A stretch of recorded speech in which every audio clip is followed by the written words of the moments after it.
करो कचहरी सच दी सच्चा दे बयान, उथे रोणगे हिंदू मुसलमान, पढ़ लो कलमा नबी दा जे बख्शे रब रहमान।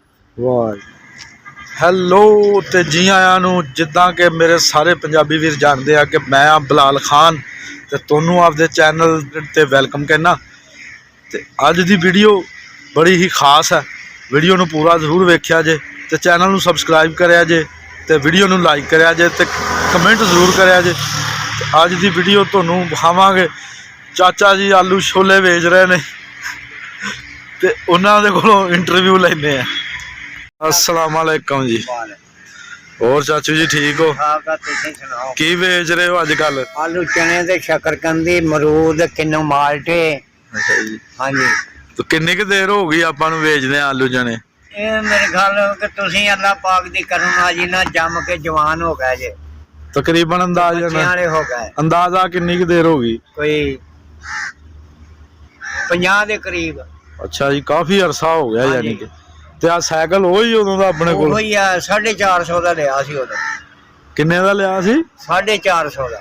तो उदों दा यही साइकिल चल रहा? साइकिल दे उत्ते बच्चे भी अल्लाह पाक ने को 5-5 जमातां कराए, को पढ़े भी ते कोई अपना रोजी रोजगार ते भी लगे अल्लाह पाक दी रहमत नाल।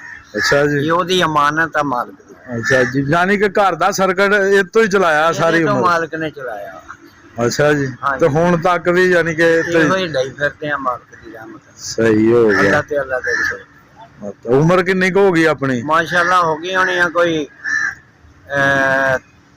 63 या अपने 64-65 साल हो गई होनी है।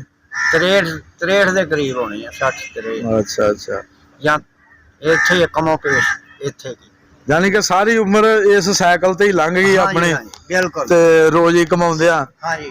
ते अल्लाह दी जात ने ए तो ही करम कीता है। शुक्र है मालिक दा बड़ा अल्लाह ताला दा। ये अल्लाह ते अल्लाह दे रसूल ये बड़ियां होंदियां रहमतां।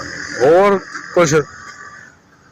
और कुछ की भी मालिक ने ਇਹਦੇ ਤੇ ਬੱਚਿਆਂ ਨੂੰ ਵਿਆਹਿਆ ਵੀ ਆ, ਕੋ ਬੱਚੇ ਨਾਲ ਰਲ ਕੇ ਉਹਨਾਂ ਨੇ ਵੀ ਕੋਈ ਕੰਮ ਕੀਤਾ, ਕੱਲੇ ਇਹਦੇ ਤੇ ਮੈਂ ਹੀ ਨਹੀਂ, ਉਹ ਅੱਲਾਹ ਪਾਕ ਦੀ ਨਾਲ ਮਦਦ ਵੀ ਆ, ਅੱਲਾਹ ਤੇ ਅੱਲਾਹ ਦੇ ਰਸੂਲ ਦੀ ਬਰਕਤ ਵੀ ਆ ਉਹਨੇ ਸਾਰਾ। ਤੇ ਤੁਸੀਂ ਕੋਈ ਕਲਾਮ ਕਲੂਮ ਵੀ ਸੁਣਾਉਂਦੇ ਜੇ? ਕੋਈ ਕਲਾਮ ਸਾਨੂੰ ਸੁਣਾ ਦਿਓ ਅੱਜ ਫਿਰ। ਕਿਹੜਾ ਸੁਣਾਉਣਾ ਜੀ? ਕੋਈ ਚੰਗਾ ਜਿਹੜਾ ਤੁਹਾਨੂੰ ਲੱਗਦਾ। ਕਹਿੰਦਾ ਅੱਲਾ ਮੰਨੀਏ ਫਕਰ ਮੰਨੀਏ, ਮੰਨੀਏ ਕਿਤਾਬਾਂ ਚਾਰ, ਮੁਰਸ਼ਿਦ ਮੰਨੀਏ ਆਪਣਾ ਪਿੜ ਵਿੱਚ ਨਹੀਂ ਆਉਂਦੀ ਹਾਰ, ਮੁਰਸ਼ਿਦ ਰੱਤੀ ਨੂਰ ਦੀ ਹਨੇਰੇ ਵਿੱਚ ਮਿਸਾਲ, ਮੁਰਸ਼ਿਦ ਜਿਨ੍ਹਾਂ ਦੇ ਰੰਗਲੇ ਕਰ ਦਿੰਦੇ ਕੌਡੀਆਂ ਲਾਲ। ਮੈਂ ਬਹੁਤੀਆਂ ਲਾਲਾਂ ਨੂੰ ਕੀ ਕਰਨਾ, ਮੈਨੂੰ ਇੱਕੋ ਲਾਲ ਨਿਹਾਲ। ਮੰਨੀਏ ਨਬੀ ਕਰੀਮ ਨੂੰ ਜਿਹੜਾ ਉਮਨ ਦਾ ਸਰਦਾਰ, ਮੰਨੀਏ ਬੀਬੀ ਫਾਤਮਾ ਜਿਹੜੀ ਸੱਚੇ ਨਬੀ ਦੀ ਆਲ, ਮੰਨੀਏ ਹਸਨ ਹੁਸੈਨ ਨੂੰ ਦੋਵੇਂ ਐਲੀ ਦੇ ਲਾਲ, ਮੰਨੀਏ ਹਜ਼ਰਤ ਅਲੀ ਨੂੰ ਦੁਲਦੁਲ ਦਾ ਅਸਵਾਰ। ਇਹੋ ਪੰਜਤਨ ਪਾ ਗਿਆ ਸੁਣਿਓ ਨਾਲ ਖਿਆਲ, ਜਿਹੜਾ ਮੰਨਣ ਵਾਲਾ ਇਹਨਾਂ ਨੂੰ ਮੋਮਨ ਮੁਸਲਮਾਨ, ਜਿਹੜਾ ਨਾ ਮੰਨੇ ਇਹਨਾਂ ਨੂੰ ਪੱਕਾ ਬੇਈਮਾਨ। ਜੋੜੀ ਬਖਸ਼ ਦੀ ਸੱਚ ਦੀ ਹਸਨ ਹੁਸੈਨ ਇਮਾਮ, ਜਲ ਵਿੱਚ ਸਹਿੰਦੀਆਂ ਮਛਲੀਆਂ ਤਾਰੇ ਸਹਿਣ ਸਮਾਨ, ਕਿਸ਼ਤੀ ਹਜ਼ਰਤ ਨੂਹ ਦੀ ਘਸੜੀ ਨਾਲ ਸਮਾਨ, ਡਿੱਠੀ ਹੱਦ ਕਬੂਤਰਾਂ ਜਾ ਕੇ ਧੁਰ ਮਲਤਾਨ, ਨਦੀ ਕਿਨਾਰੇ ਰੁਖੜਾ ਸਾਬਤ ਰਿਹਾ ਈਮਾਨ, ਡਿੱਗਦਾ ਹੋਇਆ ਬੋਲਿਆ ਜ਼ਿੰਦਗੀ ਨਾਲ ਜਹਾਨ।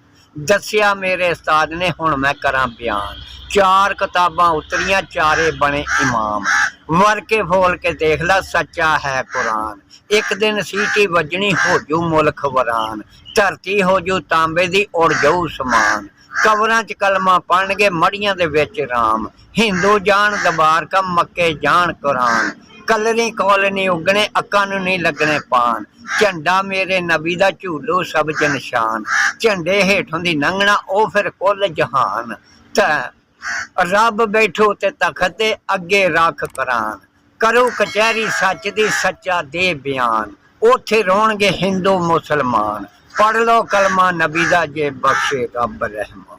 ਵਾਹ ਜੀ ਵਾਹ, ਵਾਹ ਜੀ ਵਾਹ, ਮਜ਼ਾ ਆ ਗਿਆ ਜੀ ਗੱਲ ਸੁਣ ਕੇ। ਤੇ ਬਾਕੀ ਸਾਰੇ ਵੀਰ ਵੀਡੀਓ ਨੂੰ ਲਾਈਕ ਕਰ ਦਿਆ ਜੇ ਤੇ ਕਮੈਂਟ ਸੈਕਸ਼ਨ 'ਚ ਚੰਗਾ ਜਿਹਾ ਕਮੈਂਟ ਵੀ ਬਾਬਾ ਜੀ ਵਾਸਤੇ ਕਰ ਦਿਆ ਜੇ। ਸੁਭਾਨ ਅੱਲਾਹ, ਵਾਹ ਆਓ ਕੀ ਬਾਤ। ਤੇ ਫਿਰ ਮਿਲਾਂਗੇ ਇੱਕ ਨਵੀਂ ਵੀਡੀਓ ਦੇ ਨਾਲ, ਉਦੋਂ ਤੱਕ ਅੱਲਾਹ ਹਾਫਿਜ਼। ਅੱਲਾਹ ਨੇ